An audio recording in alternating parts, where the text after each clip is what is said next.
ہدایت از قلم عین نون الف۔ تھپڑ کی گونج سے ارد گرد کے سبھی لوگ متوجہ ہوئے تھے اور کچھ تو پہلے ہی سے اسے ٹکٹکی باندھے دیکھ رہے تھے۔ تیری اتنی ہمت کہ تو ازلفا سبحان کو ٹچ کرنے کی کوشش کرے، یو بلڈی باسٹرڈ! ایک اور تھپڑ کی آواز گونجی تھی۔ 3 فوٹ بلیک جینز پر بلڈ ریڈ سلیو لیس ٹاپ اس کی تمام تر انائیاں اجاگر کر رہا تھا۔ لوگوں کی اس پر ٹکی نظریں بتا رہی تھیں کہ وہ لڑکی انتہائی خوبصورت ہے، مگر جتنی وہ خوبصورت خود تھی اتنا ہی بدصورت اس کا لہجہ اور انداز تھا، جو اس کی پرسنالٹی کو ذرا بھی میچ نہیں کر رہا تھا۔ ازلفا، یہ کیا کر رہی ہو؟ سب دیکھ رہے ہیں۔ اس کی دوست زوبیا نے اسے لوگوں کی طرف متوجہ کیا جو اسے بہت ہی عجیب نظروں سے دیکھ رہے تھے۔ دیدے پھاڑ کر کیا دیکھ رہے ہو؟ تمہارے اپنے گھر میں زنانیاں نہیں ہیں؟ ایک کام کرو، انہیں بھی یہاں لا کر رکھ دو اور پھر انہیں ہی دیدے پھاڑ کر دیکھو۔ دوسرے لوگ بھی ان سے ایسے ہی اپنی آنکھیں سینک لیں گے جیسے تم لوگ سینک رہے ہو دوسروں کے گھر کی عورتوں کو دیکھ کر، بے غیرت مرد کہیں کے۔ اس کے بولنے پر لوگ بغلیں جھانکنے لگے تھے۔ الفاظ ہی ایسے کڑوے تھے، مگر کوئی تھا وہاں ایسا جس کی آنکھوں سے اسے دیکھ کر چنگاریاں نکلنے لگی تھی۔ چلو یہاں سے، تم تماشا بنا کر رکھ دیا۔ زوبیا اسے کھینچ کر میگی سے باہر لے آئی تھی۔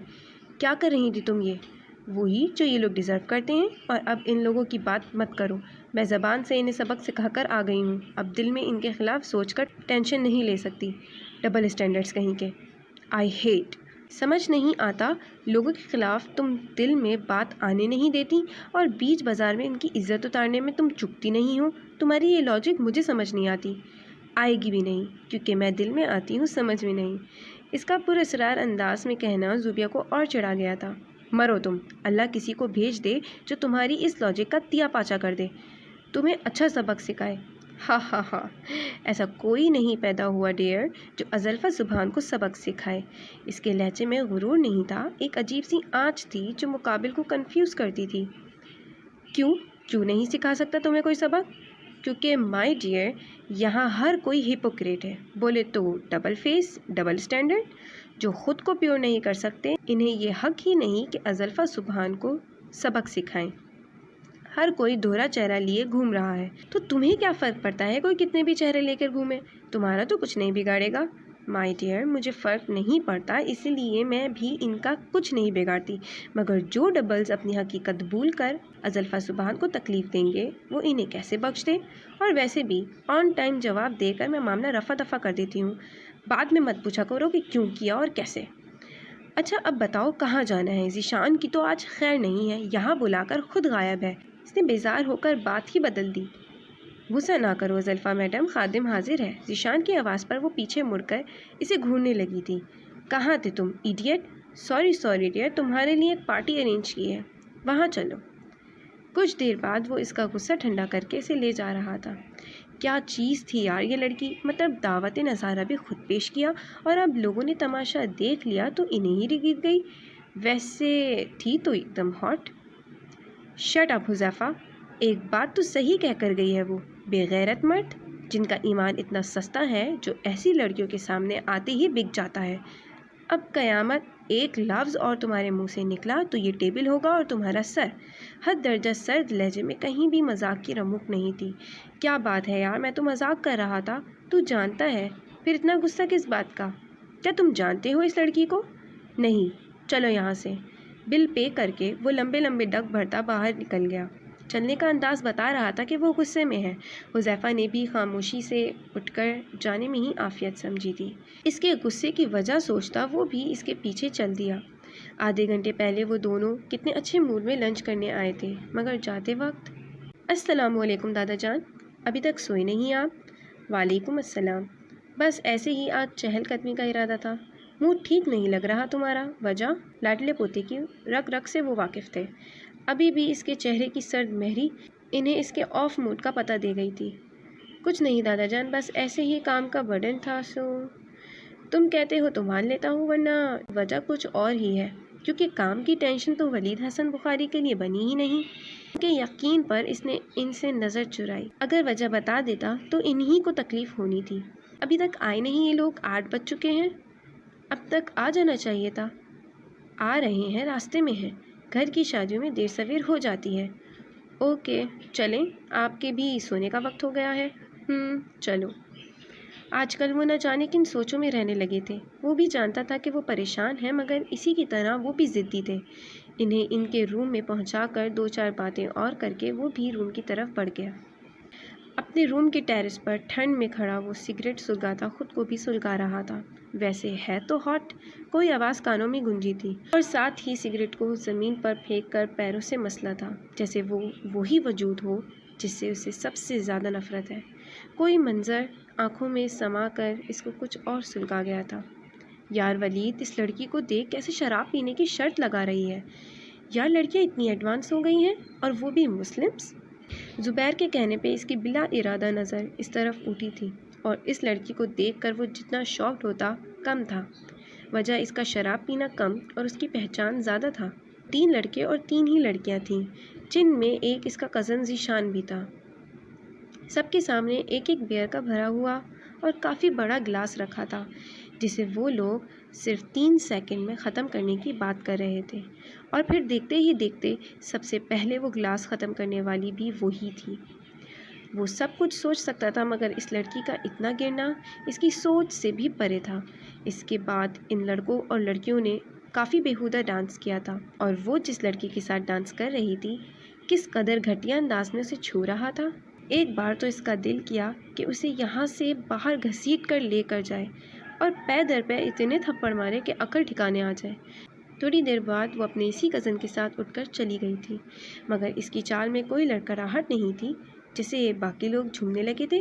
شاید شراب بھی اس کی طرح ٹھیک تھی، یا پھر وہ ایسی چرسی تھی کہ شراب کو ہینڈل کرنا جانتی تھی۔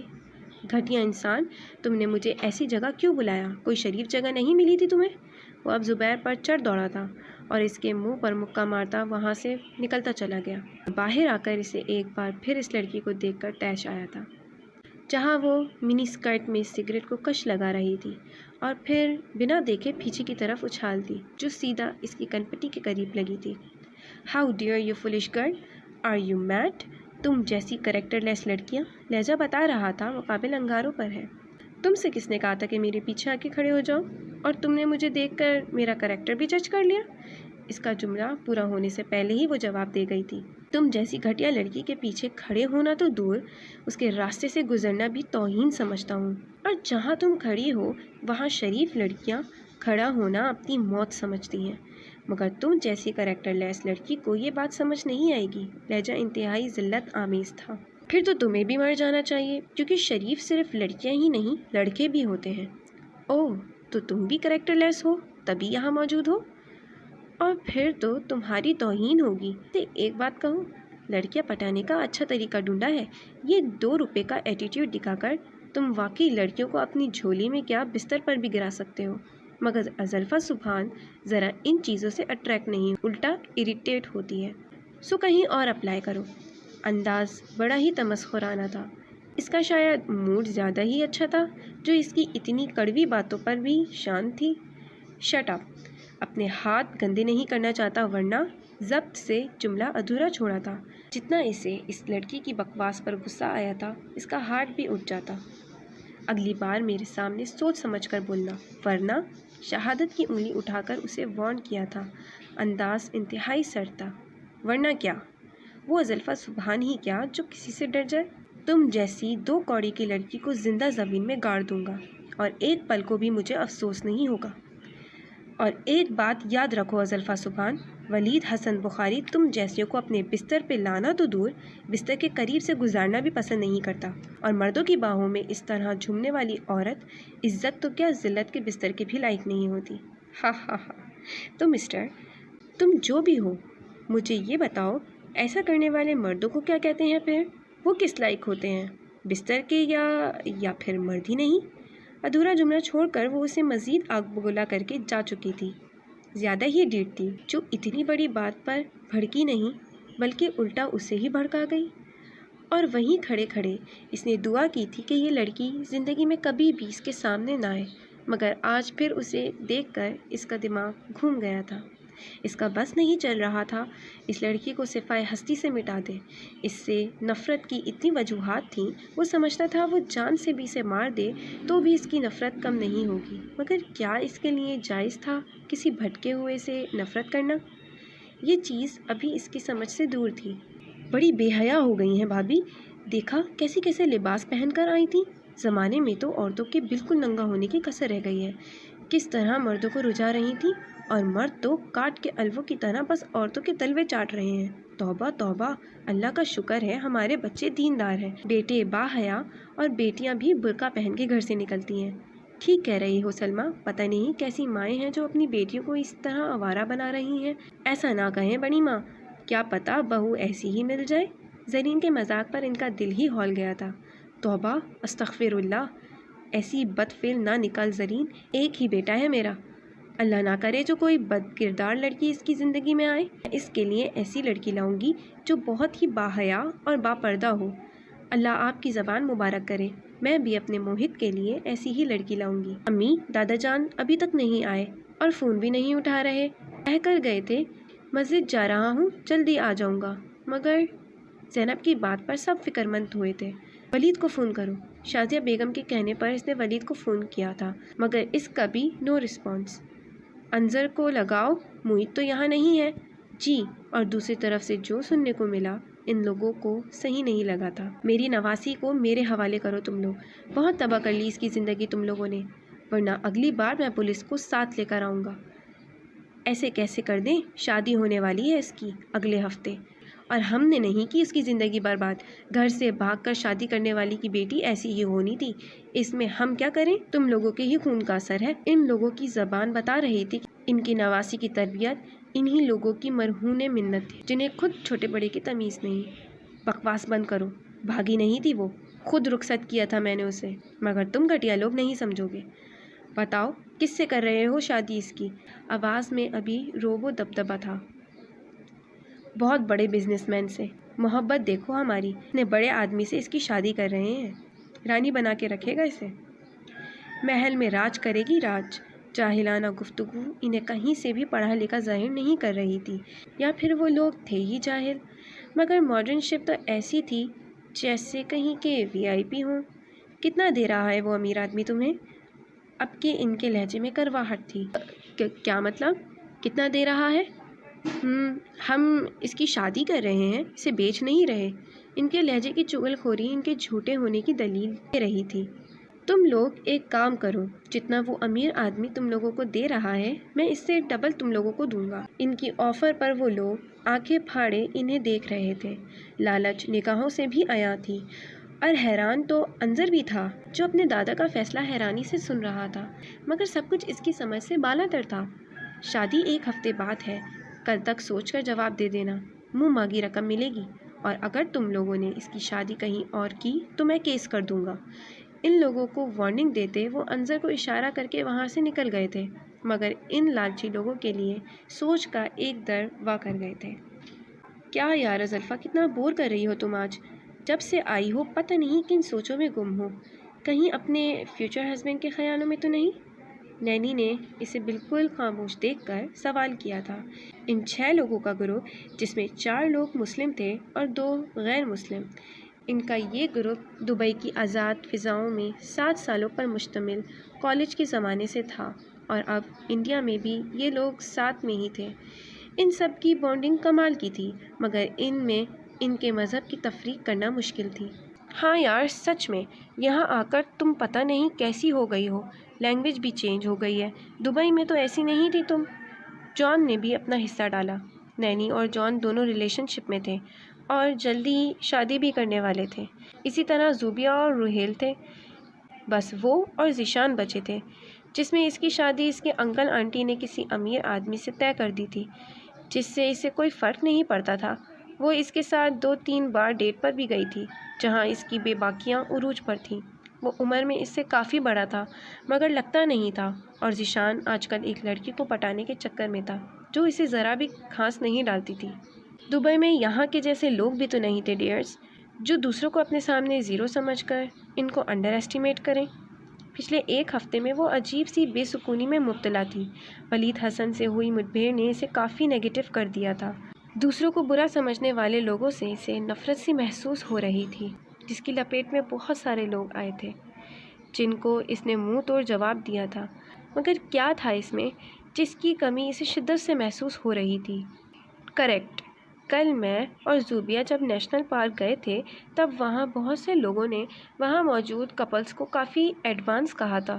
حالانکہ وہاں بہت ساری برقع والی لڑکیاں بھی تھیں جو شادی شدہ نہیں تھیں مگر لڑکوں کے ساتھ تھیں، اور لوگ سمجھ رہے تھے کہ وہ شادی شدہ ہیں. اور تم لوگوں کو کیسے پتا کہ وہ شادی شدہ نہیں ہیں؟ اس نے چڑ کر پوچھا تھا. لوگوں کے پیچھے ان کی بات کرنے سے وہ ایسے ہی اریٹیٹ ہوتی تھی.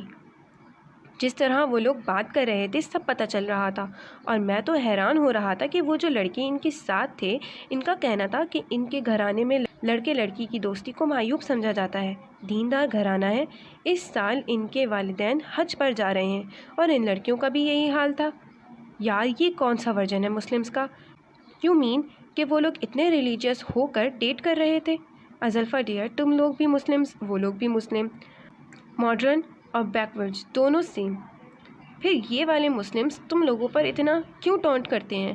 حالانکہ یہ لوگ بھی ویسے ہی ہیں. تم ٹھیک کہتی ہو، ڈبل اسٹینڈرڈز ہیں پھر تو یہ مسلمز. نینی کے کہنے پر ازلفا سبحان کی آنکھوں میں پھر سے سرد مہری اترنے لگی تھی. جو جیسا ہے اس کو ویسا ہی رہنے دو. ہم بچپن سے جیسے جیتے آئے ہیں ویسے ہی جی رہے ہیں. آزاد ماحول میں ہماری بریڈنگ ہوئی ہے جہاں ہر کوئی اپنی مرضی سے جیتا ہے، تو ہمیں خود زیادہ نہیں پتہ مسلمز کوالٹیز کا. تو بیکار ہے کسی کو بھی کچھ بھی خود سے بولنا. تو پھر تم کیوں پنگا لے لیتی ہو؟ کہیں بھی کسی کی بھی عزت کا فالودہ کر دیتی ہو، بیچ بازار میں ہو یا بیچ راستے میں. اور اس ویک تو تم نے پتہ نہیں کتنے لوگوں کی درگتی بنائی ہے. ڈیئر زوبی، میں نے کہا ہے نا، آئی ہیٹ ہپوکریٹ. اور ان ڈبلز کو کوئی رائٹ نہیں دوسروں کو کچھ بھی کہنے کا، ان کے کلچر پہ انگلی اٹھانے کا، جبکہ یہ لوگ خود اسی گڑھے میں گڑے ہوئے ہیں جن پر یہ لوگ انگلی اٹھاتے ہیں. ان میں اور ہم میں بس یہی فرق ہے کہ ہم کھلے عام گھومتے ہیں اور یہ لوگ چھپ کر. اور اب پلیز اسٹاپ دس ٹاپک. اگر تم لوگوں کو اتنا ہی بولنا ہے تو ان لوگوں کے سامنے ان کے منہ پر بولو. پیچھے بزدل اور قائر لوگ بولتے ہیں، اور میں نہ بزدل ہوں اور نہ ہی قائر. اس لیے جو مجھ پر انگلی اٹھاتا ہے میں اس پر ہاتھ اٹھا دیتی ہوں، مگر اس کے سامنے. بعد میں مجھے یاد بھی نہیں رہتا کس نے کیا کہا. بٹ کوئی کمی ضرور ہے جو مجھے سمجھ نہیں آ رہی ہے. میں اس کو مانتی ہوں کہ کچھ غلط ہے مگر کیا؟ Don't know. اس کی بات سے یہ لوگ اتفاق کرتے تھے مگر اس کی لاجک کبھی بھی ان لوگوں کو سمجھ نہیں آتی تھی. فون کی گھنٹی پر اس نے اپنے فون کو دیکھا تھا جہاں اس کے منگیتر ریحان خان کا نام جگمگا رہا تھا. سب نے دیکھ کر اوہو کیا. کیا کہا جیجو نے؟ زوبیہ کے پوچھنے پر اس نے ایک بیزار نظر اس پر ڈالی تھی. سامنے دیکھو. اس کے کہنے پر سب نے دیکھا تھا جہاں جیجو صاحب اسے ہاتھ کے اشارے سے بلا رہے تھے. ہا ہا ہا، یہ تو ابھی سے ہی تمہارا داس بن گیا ہے. جاؤ ازلفا، اپنے داس کو اتنا نہیں تڑپاتے. پچھلے ٹاپک کو بھول کر یہ لوگ اب اسے چھیڑنے لگے تھے. نہ چاہتے ہوئے بھی اسے اس کی طرف اٹھ کر جانا پڑا. بیبی یہاں کیا کر رہی ہو؟ ریحان خان نے اسے گلے لگا کر اور ساتھ ہی اس کے گال پر بوسہ دیا تھا جسے اس نے چہرہ ایک طرف کر کے مٹانے کی کوشش کی تھی. اندر اترنے والی ویرانی اسے پھر پریشان کرنے لگی تھی. آؤٹنگ؟ تو مجھے کیوں نہیں بتایا؟ اپنی جان کو میں لے آتا. پھر سے پہلے والی گستاخی کی تھی. آزاد ماحول میں رہنے والے اور اپنی حدود سے بالکل نابرد لوگوں کے لیے یہ کوئی معیوب بات نہیں تھی، مگر پہلی بار اس سے اس کی بے سکونی مزید بڑھی تھی. فرینڈز تھے سو اوکے ڈارلنگ، آؤ تمہیں اپنے دوستوں سے ملواؤں. اسے بازو کے حلقے میں لیے وہ اب اسے اپنے ہی جیسے بے باک لوگوں سے ملوا رہا تھا. کچھ دیر بعد وہ اپنے دوستوں کے ساتھ واپس جا رہی تھی، مگر اس بار خود میں کسی چیز کی کمی سے شدت سے بے سکون کر رہی تھی. ابا جان، میں نے سبحان سے نکاح کر لیا ہے. میں اس کے بغیر نہیں رہ سکتی.